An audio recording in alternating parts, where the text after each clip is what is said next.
Hi hello नमस्कार, मी प्रियांका माय word माय life या चॅनलवरती तुम्हा सगळ्यांचे पुन्हा एकदा मनापासून स्वागत करते।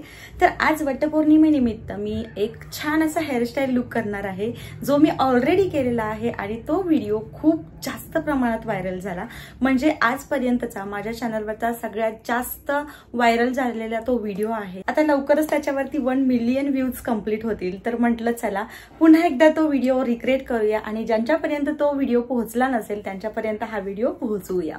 सो चला तर मग व्हिडिओला सुरुवात करूया। बऱ्याच जणींना वाटेल की किती वेळा तोच व्हिडिओ, पण सिरियसली तो व्हिडिओ इतक्या महिलांना आवडला ना की आता मला असं वाटतंय की हा व्हिडिओ ज्यांच्यापर्यंत पोहोचलेला नाही त्यांच्यापर्यंत सुद्धा पोहोचावा, म्हणूनसाठी हा व्हिडिओ मी परत एकदा करते। सो चला तर मग वेळ न घालवता व्हिडिओला सुरुवात करूयात।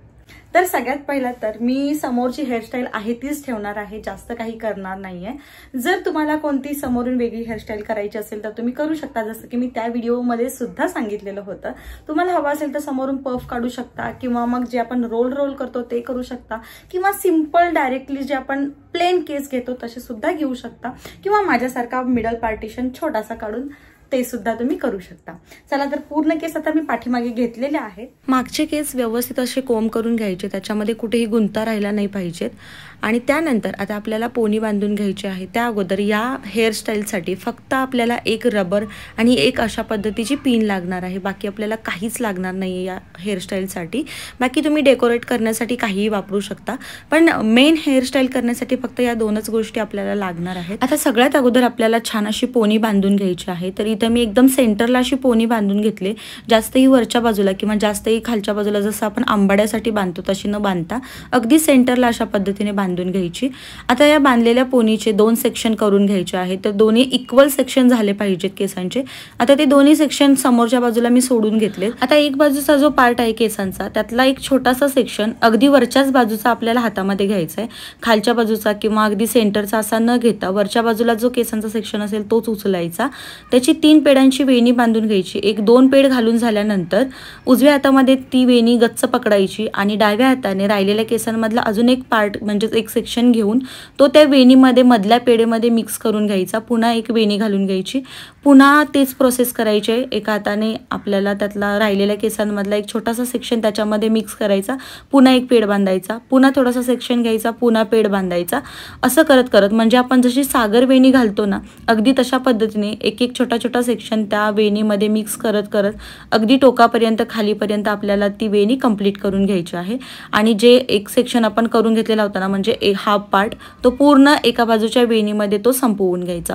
अशा पद्धतीने ही पूर्ण खाली टोकापर्यंत वेणी आपल्याला घालून घ्यायची आहे।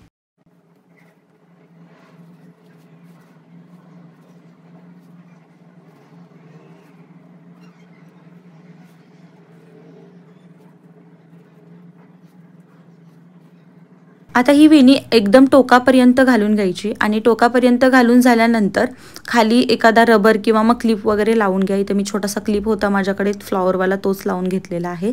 आता दुसऱ्या बाजूलाही आपल्याला सेमच करायचं आहे। वरच्या बाजूचा छोटासा पार्ट उचलायचा, 3 पेडांची वेणी बांधायची आणि त्यामध्ये छोटे सेक्शन घेत अगदी खालीपर्यंत त्याची वेणी कंप्लीट करून घ्यायची। पण नेहमी हेच लक्षात ठेवायचं की वरच्या बाजूचाच सेक्शन पहिल्यांदा उचलायचा आहे आणि त्यानंतर आतमधल्या बाजूचे छोटे केस त्याच्यामध्ये आतल्या बाजूने मिक्स करत जायचं आहे, म्हणजे आपली जी वेणी आहे ती बाहेरच्या बाजूला राहील आणि आपले जे लूज केस आहेत ते आतल्या बाजूला राहतील। अशा प्रकारे दोन्ही वेण्या मी कंप्लीट करून घेतलेल्या आहेत, त्या काहीशा अशा दिसत आहेत बघा। आता या वेण्या घालून झाल्यानंतर या दोन्ही वेण्या खालच्या बाजूला आपल्याला एकत्र करायच्या आहेत। तर अशा पद्धतीने त्या दोन्ही वेण्या एकसारख्या हातामध्ये पकडायच्या आणि खालच्या बाजूची थोडीशी वेणी सोडून घ्यायची आणि दोन्ही ज्या वेण्या आहेत त्या एकत्र पकडून दोन्ही वेण्यांची एकच वेणी करून घ्यायची आणि त्याला खालच्या बाजूला टोकाला एक छोटासा ब्लॅक कलरचा रबर लावून घ्यायचा। त्यानंतर आपल्या वेणीचा लुक असा काहीसा दिसेल। आता काय करायची, ही जे वेण्या आहे त्या वरच्या बाजूला अशा पद्धतीने उचलून घ्यायच्या आणि हा जो टोकाचा जो पार्ट आहे रबर लावून घेतलेला तो आपल्या पोनी बांधलेल्या रबर मधून आपल्याला बाहेर काढायचा आहे। तर पोनीचा एक म्हणजे आपण ते डबल टिबल करून रबर घातलेला आहे, तर त्यातल्या एका सेक्शन मधून हा जो रबर लावलेला टोकाचा पार्ट आहे तो बाहेर काढायचा अशा पद्धतीने। आता इथं आपण ऑलरेडी सेफ्टीसाठी रबर लावून घेतलाय, तरी सुद्धा जर तुम्हाला एक्स्ट्रा सेफ्टी हवी असेल वेणी निसटू नये असं वाटत असेल तर तिथे त्या टोकाला सुद्धा तुम्ही एखादी बोपिन लावून घेऊ शकता। त्यानंतर असा काहीसा लुक तयार होईल आपल्या हेअरस्टाईलचा। आता आपल्या हेअरस्टाईलला थोडासा फ्लफी लुक देण्यासाठी साईडच्या ज्या दोन्ही या वेण्या आहेत त्या वरच्या बाजूला अशा पद्धतीने उचलून घ्यायच्या, जास्तही खालच्या बाजूला न पकडता वरच्या बाजूलाच थोडंसं पकडायचं आणि वरच्या बाजूला वरती अशा उचलून घ्यायच्या आणि जी आपण सेफ्टी पिन घेतलेली होती ती त्या दोन्ही वेण्यांना पकडून आणि वरच्या बाजूचे थोडेसे केस त्याच्यामध्ये पकडून अशा पद्धतीने तिथे लावून घ्यायची। तर असा काहीसा आपला लुक क्रिएट होईल आणि खूप सुंदर अशी आपली ही हेअरस्टाईल दिसायला दिसते। तुम्ही याला ॲज इट इज ठेवू शकता किंवा जर तुम्हाला एक्स्ट्रा डेकोरेटिव्ह बनवायचं असेल तर तुम्ही कोणतीही हेअर एक्सेसरीज वापरून ह्याला छान सुंदर पद्धतीने डेकोरेटिव्ह बनवू शकता। जसं की इथं मी छोटासा क्लिप घेतला ज्याच्यावरती सुंदर असा एक रोज आहे आणि तो ॲड केल्यानंतर आपल्या हेअरस्टाईलचा लुक तुम्ही बघू शकता। वाव असा लुक दिसतो आणि ही हेअरस्टाईल तुम्ही सहावारीवरती नऊवारीवरती कोणत्याही आउटफिटवरती स्टाईल करू शकता। खूप छान सुंदर झटपट होणारी हेअरस्टाईल आहे। तुमचं तुम्ही स्वतः करू शकणार आहात ही हेअरस्टाईल आणि कोणाचा विश्वासही बसणार नाही की तुम्ही इतकी सुंदर हेअरस्टाईल स्वतः केलेली आहे, इतकी छान आणि सुंदर दिसते आणि याच्यासाठी जास्त काही सामानही लागत नाही जे की तुम्ही बघितलंच आहे। सो नक्की ट्राय करून बघा, तुमच्या खूप जास्त मैत्रिणींपर्यंत हा व्हिडिओ पोहोचवा आणि जसं की तुम्ही मागच्या व्हिडिओला प्रेम दिलं तसंच या व्हिडिओला सुद्धा द्या। चला तर मग हा व्हिडिओ इथंच थांबवते, पुन्हा भेटूया अशाच एका नवीन आणि गोडशा व्हिडिओमध्ये। तोपर्यंत बाय बाय, टेक केअर।